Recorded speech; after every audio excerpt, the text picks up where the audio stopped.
कृष्ण कहते हैं मनुष्य को कभी भी अहंकार नहीं करना चाहिए। अहंकार मनुष्य से वह सब करवाता है जो उसके लिए सही नहीं है।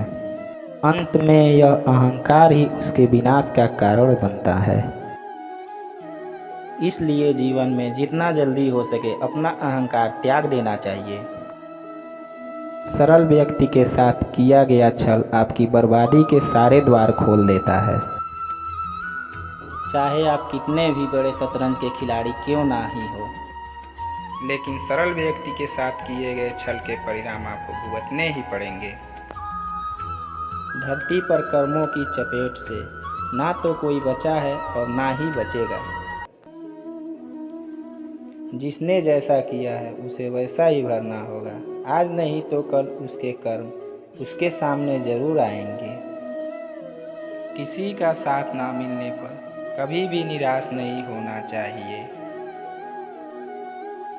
क्योंकि कोई साथ दे या ना दे, ईश्वर हर मुश्किल घड़ी में साथ देता ही है। बुद्धिमान व्यक्ति की पहचान बताई गई है। इसके अनुसार सबसे समझदार और स्थिर बुद्धि वाला व्यक्ति वही है जो सफलता मिलने पर अहंकार में नहीं आता और विफलता मिलने पर गम में नहीं डूब जाता। समय कभी एक जैसा नहीं रहता। जो दूसरों को बेवजह रुलाते हैं उन्हें भी रोना पड़ता है। जो दूसरों को दुख देते हैं आगे चल के उन्हें भी दुख भोगना पड़ता है। सिर्फ दिखावे के लिए अच्छा मत बनो। परमात्मा आपको बाहर से नहीं बल्कि भीतर से भी जानता है। इसलिए कोई भी बदलाव पूरी तरह स्वयं के लिए होना चाहिए। आप खुश हैं या दुखी, यह दोनों आपके विचारों पर निर्भर करता है।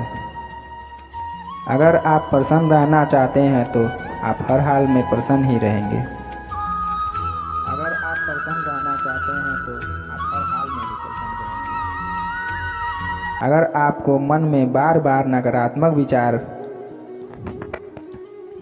लाएंगे तो आप दुखी ही होंगे। विचार से ही व्यक्ति का शत्रु और मित्र होता है। किसी के साथ चलने से ना तो कोई खुशी मिलती है और ना ही लक्ष्य। इसलिए मनुष्य को सदैव अपने कर्मों पर विश्वास करते हुए अकेले ही चलते रहना चाहिए। लोग कहते हैं अपनों के आगे झुक जाना चाहिए, किंतु सच बात तो यह है जो अपने होते वह कभी झुकने नहीं देते। हद से ज़्यादा सीधा होना भी ठीक नहीं है, क्योंकि जंगल में सबसे पहले सीधे पेड़ों को काट दिया जाता है। आत्मा का अंतिम लक्ष्य परमात्मा से मिल जाना होता है, जिसे तुम अपना समझकर मग्न हो रहे हो। बस यही प्रशंसा तुम्हारे दुखों का कारण है। परिवर्तन संसार का नियम है। कल जो किसी और का था आज वो तुम्हारा है, कल वो किसी और का होगा। आत्मा को शस्त्र से नहीं काटा जा सकता, अग्नि से नहीं जलाया जा सकता, जल से नहीं बुझाया जा सकता, बाय से नहीं सुखाया जा सकता। जीवन में इतना ही संघर्ष कर लेना चाहिए कि अपने बच्चों को आत्मविश्वास बढ़ाने के लिए दूसरों का उदाहरण ना देना पड़े। कोशिश की जाए तो अपने अशांत मन को आसानी से नियंत्रित किया जा सकता है। जिस व्यक्ति को आपकी कदर नहीं, उसके साथ खड़े रहने से अच्छा है आप अकेले ही रहें। जब लोग आपकी बुराई करें तो परेशान ना हो, क्योंकि लोग आपकी महत्व देने का कोई और तरीका नहीं जानते।